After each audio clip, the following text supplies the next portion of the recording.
അമുസ്ലിങ്ങൾക്ക് വഖഫ് ബോർഡിൽ അംഗത്വം നൽകണമെന്ന ഭേദഗതി അവതരിപ്പിച്ചപ്പോ ഇടതുപക്ഷത്തിന്റെയും കോൺഗ്രസിന്റെയും നേതാക്കന്മാർ ഒരുമിച്ചുകൊണ്ട് അതിനെ എതിർത്തുകൊണ്ട് പറഞ്ഞത്, ദേവസ്വം ബോർഡുകളിൽ ക്ഷേത്ര സംബന്ധിയായിട്ടുള്ള സ്വത്തുക്കളുടെ നിർവഹണത്തിന്റെ കാര്യത്തിൽ, അതിന്റെ നിയന്ത്രണത്തിന്റെ കാര്യത്തിൽ ദേവസ്വം ബോർഡുകൾ പ്രവർത്തിക്കുന്നു നമ്മളുടെ രാജ്യത്ത് വിവിധ സംസ്ഥാനങ്ങളിൽ. ആ ദേവസ്വം ബോർഡുകളിൽ ഹിന്ദുക്കളല്ലാത്തവർക്ക് നിങ്ങൾ പ്രാതിനിധ്യം നൽകുമോ? അതിന് സമാനമല്ലേ വഖഫ് ബോർഡിൽ മുസ്ലിങ്ങളല്ലാത്തവർക്ക് പ്രാതിനിധ്യം നൽകുന്നത് എന്ന പ്രസക്തമായ ചോദ്യം ഇടതുപക്ഷത്തുള്ളവർ, കോൺഗ്രസിലെ മതേതരവാദികളായിട്ടുള്ളവർ അന്ന് ഉയർത്തുകയുണ്ടായി. യാതൊരു തരത്തിലുള്ള ചെവിയും ആ ഭാഗത്തേക്ക് കൊടുക്കാൻ BJP സന്നദ്ധമായിരുന്നില്ല.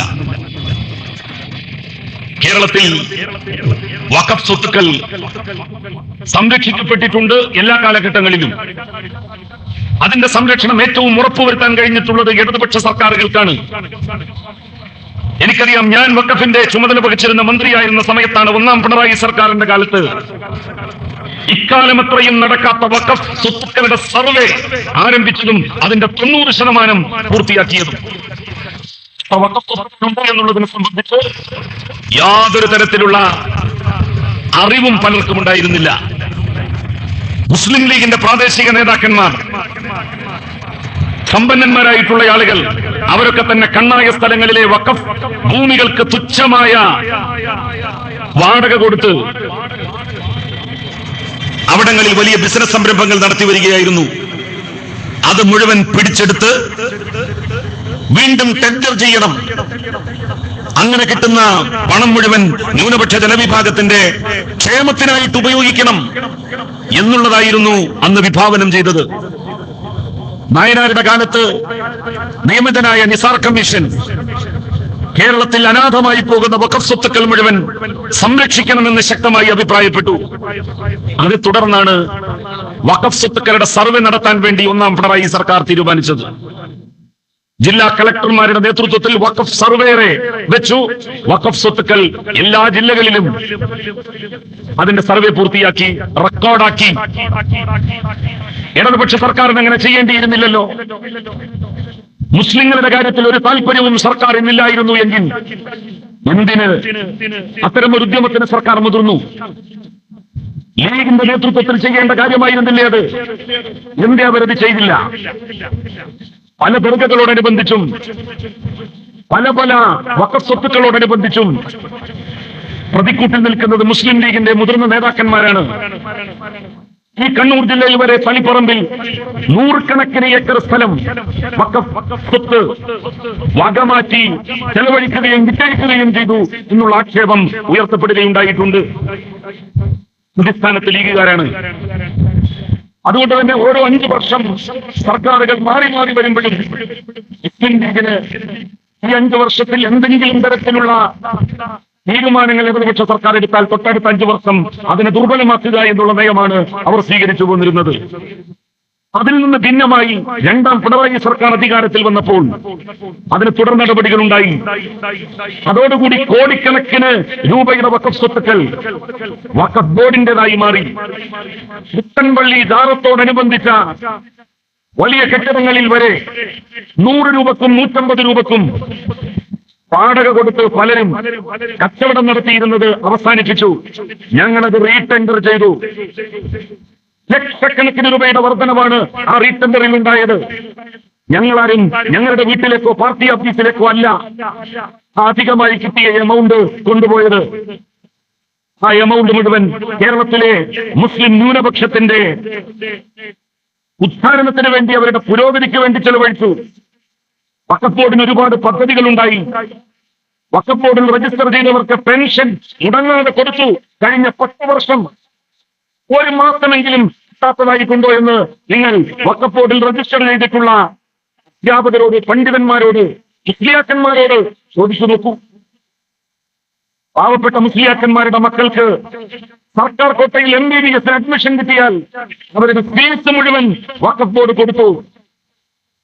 എഞ്ചിനീയറിംഗിന് അഡ്മിഷൻ കിട്ടിയാൽ, NIT-കളിലോ AIT-യിലോ അഡ്മിഷൻ കിട്ടിയാൽ, IIT-കളിൽ അഡ്മിഷൻ കിട്ടിയാൽ അവിടുത്തെ ഫീസ് മുഴുവൻ കൊടുത്തത് വഖഫ് ബോർഡാണ്. അങ്ങനെ വഖഫ് ബോർഡിനെ സമ്പന്നമായിട്ടുള്ള ഒരു സംവിധാനമാക്കി 10 വർഷത്തെ ഇടതുപക്ഷ ഭരണം മാറ്റി. മുസ്ലിം ലീഗിനത് സഹിക്കാൻ കഴിയുന്നില്ല. ലീഗിനെ സംബന്ധിച്ചിടത്തോളം ലീഗിന്റെ കാലത്ത് വരണം ഏതൊരാളും എന്തൊരു കാര്യം തങ്ങൾക്ക് കിട്ടണമെങ്കിലും എന്ന വാശിയാണ്. അതിനുവേണ്ടിയാണ് വഖഫ് ബോർഡിനെ ലീഗ് അധീനപ്പെടുത്താൻ വേണ്ടി എക്കാലത്തും ശ്രമിച്ചിട്ടുള്ളത്. നിങ്ങൾക്ക് ഓർമ്മയില്ലേ, കോഴിക്കോട്ട് കടപ്പുറത്ത് വഖഫ് ബോർഡിലെ നിയമനം PSC വിട്ടു എന്നും പറഞ്ഞുകൊണ്ട് ലീഗ് നടത്തിയ ഒരു മഹാകഥയെക്കുറിച്ച് ഓർമ്മയില്ല നിങ്ങൾക്ക്? നമ്മൾ എന്താണ് തീരുമാനിച്ചതെന്ന്? നമ്മൾ തീരുമാനിച്ചത് PSCയിലൂടെ കേൾപ്പിച്ച യോഗ്യന്മാരായിട്ടുള്ള മുസ്ലിം ചെറുപ്പക്കാരികളെയും വഖഫ് ബോർഡിൽ നിയമിക്കണം എന്നാണ് നമ്മൾ തീരുമാനിച്ചത്. ഇതിന് നാട്ടിൽ മുഴുവൻ നടന്നുകൊണ്ട് ലീഗ് എതിർത്ത് പറഞ്ഞത് അന്യ സമുദായക്കാരെ വഖഫ് ബോർഡിലെ ജീവനക്കാരാക്കി കൊണ്ടുവരാനാണ് ഈ നിയമം ഇടതുപക്ഷ സർക്കാർ കൊണ്ടുവന്നിരിക്കുന്നത്.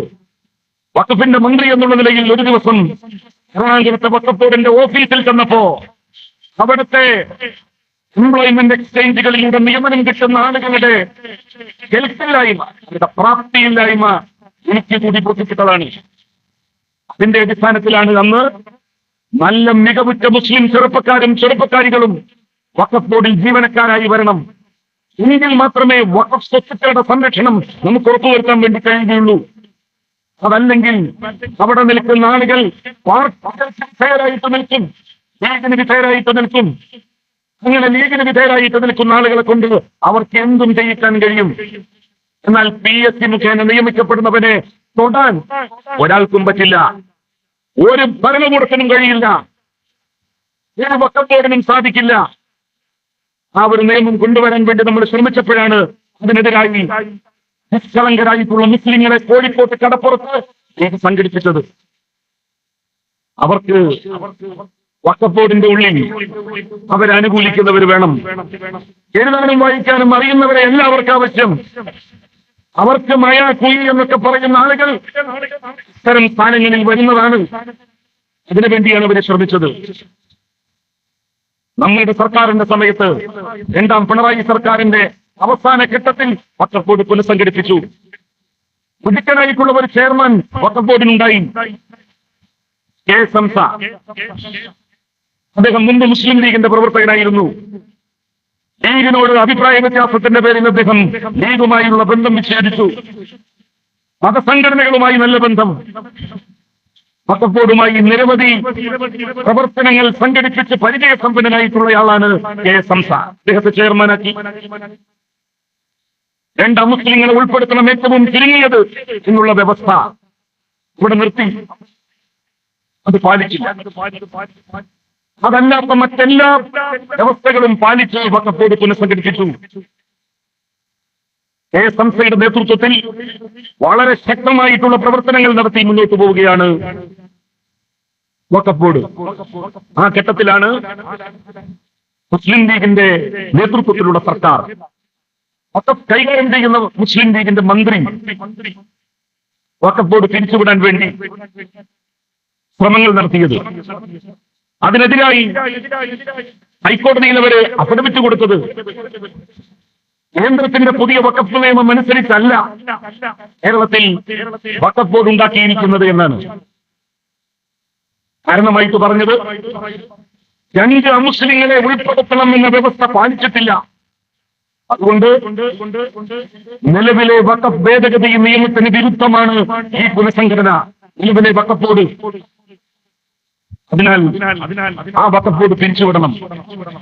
ഹൈക്കോടതിയിൽ അഫിഡവിറ്റ് കൊടുത്തു. ലീഗ് പറയാൻ പാടുണ്ടോ? ലീഗ് എന്താണ് പറയേണ്ടത്? ലീഗ് ഉൾപ്പെടെ ഈ നിയമത്തിനെതിരായി സുപ്രീം കോടതിയിൽ പോയിട്ടുണ്ട്. സുപ്രീം കോടതിയുടെ വിധി വരുന്നത് വരെ കാത്തു നിൽക്കാനുള്ള ക്ഷമ ലീഗിനുണ്ടായില്ല, അവർക്കുണ്ടാവില്ല. കാരണം ലീഗിന്റെ പ്രമുഖരായിട്ടുള്ള നേതാക്കന്മാരാണ് ഭീഷണിയെ നേരിട്ടുകൊണ്ടിരിക്കുന്നത്. വഖഫ് സ്വത്തുക്കളുടെ ദുർവിനിയോഗത്തെ തുടർന്ന്, അത് കണ്ടുപിടിച്ചതിനെ തുടർന്ന് അവരുടെ പുരയിടം മുഴുവൻ കണ്ടുകെട്ടാൻ വഖഫ് ബോർഡിന് കോടതി അനുവാദം നൽകിയിരിക്കുന്നു. അതിലേക്ക് കോടതി കടക്കും എന്നുള്ള ഭയത്താലാണ് രണ്ട് മുസ്ലിങ്ങളെ ഇവർ ഉൾപ്പെടുത്തിയിട്ടില്ല വഖഫ് ബോർഡിൽ. അതും കൂടി ഉൾപ്പെടുത്തി ഞങ്ങൾ പുതിയ നിയമത്തിന്റെ യഥാർത്ഥ അടിസ്ഥാനത്തിൽ വഖഫ് ബോർഡ് പുനഃസംഘടിപ്പിക്കാം എന്ന് പറഞ്ഞുകൊണ്ട് കേരള ഹൈക്കോടതിയിൽ അഫിഡവിറ്റ് നൽകിയത്. അതിനെതിരായി വലിയ പ്രതിഷേധങ്ങൾ എല്ലാ ഭാഗത്തു നിന്നും ഉയർന്നു. അവസാനം അവർക്ക് പിൻവലിക്കേണ്ടി വന്നു. ഇന്നലെയോ മിനിയാന്നോ അവർ കോടതിയിൽ കൊടുത്തിരിക്കുന്നു. സുപ്രീം കോടതി എന്താണോ പറയുന്നത് അതുമായി ബന്ധപ്പെട്ട് അതിന്റെ അടിസ്ഥാനത്തിൽ മാത്രമേ ഇനി ഞങ്ങൾ അത് ചെയ്യുകയുള്ളൂ എന്ന്. അങ്ങനെയെങ്കിൽ പിന്നെ എന്തിനാണ് വഖഫ് ബോർഡ് പുനഃസംഘടിപ്പിക്കുന്നത്? നിലവിലുള്ള നിയമമനുസരിച്ച് ഒരിക്കലും വഖഫ് ബോർഡ് UDF സർക്കാരിന് പിരിച്ചുവിടാൻ കഴിയില്ല. സുപ്രീം കോടതി 2 മുസ്ലിങ്ങളെ വെക്കണമെന്ന് പറഞ്ഞാൽ അവർക്ക് 2 മുസ്ലിങ്ങളെ വെച്ച് വഖഫ് ബോർഡ് മുന്നോട്ട് കൊണ്ടുപോവുക എന്നുള്ളതല്ലാതെ മറ്റു വഴികളൊന്നും ലീഗിന്റെ മുന്നിലില്ല.